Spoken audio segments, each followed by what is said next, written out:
Have you ever caught yourself trapped in a loop of your own thoughts, lying awake at 2 a.m., replaying a conversation from years ago, convinced everyone secretly hates you? If you have, know this: you are not broken. You are not weak. Alex felt exactly what you're feeling right now. Alex was a first-year student. Good grades, tight friend group, a hard-earned scholarship, but underneath, his mind was a battlefield. Picture it: 6 a.m. Alex on the dorm floor, heart hammering like it might crack a rib. No fire, no danger. Just a presentation. Due at 9. Here's what nobody tells you about panic. It doesn't need a reason. It just needs a nervous system running on empty. Alex missed that presentation. Then 3 more.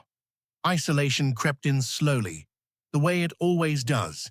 Skipped classes became skipped meals. Let that sink in. One of the sharpest minds in his program was disappearing.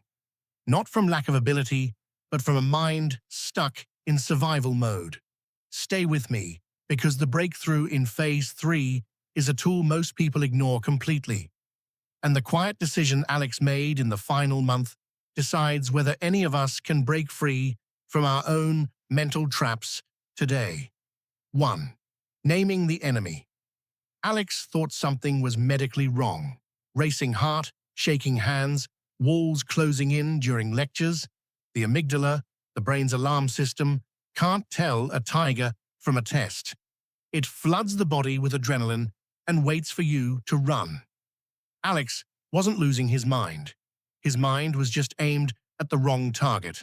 The turning point: a counselor gave him one sentence: name it, don't become it. Instead of, I am anxious, he learned to say, anxiety is visiting. The fight wasn't in the classroom, it was between his ears. 2. Rebuilding from the ground up. Naming it didn't erase it.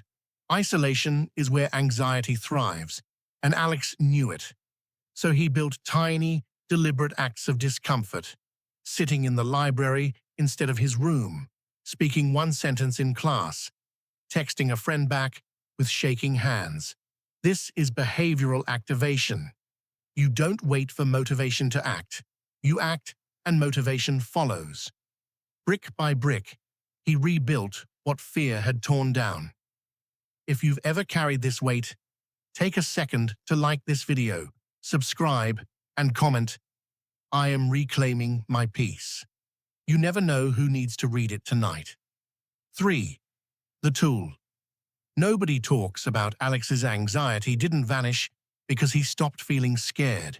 It changed when he stopped treating thoughts as facts. This is cognitive diffusion. Watching a thought pass like a car on a highway instead of climbing in and driving.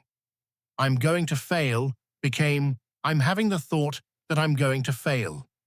Small shift in language, massive shift in power.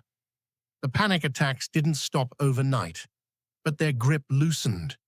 And a loosened grip is where freedom quietly begins. 4. Stepping back into the arena. By second semester, Alex signed up to present at a national student conference. The old Alex would have found 6 reasons to quit. But courage was never the absence of fear. It was walking forward with it anyway. His hands still shook that morning, but he let the feeling exist beside him instead of fighting it. He stood up. He spoke. The anxiety hadn't vanished to let him succeed. He'd succeeded while carrying it the whole time. He went on to earn a research award most students only dream of. But the trophy was never the point, the reflection. Alex's greatness didn't happen in spite of his anxiety. It happened because he learned to walk beside it instead of running from it. The racing heart never fully disappeared, but he built a relationship with his own mind based on understanding instead of war. If you're in your own quiet battle right now, you don't need to defeat every anxious thought today.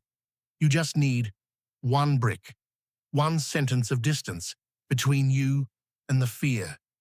You are allowed to be imperfect, and still moving forward. That, in itself, is the win. If this reached something in you, send it to someone else fighting a quiet battle tonight. Your one message might be exactly what they needed to keep going.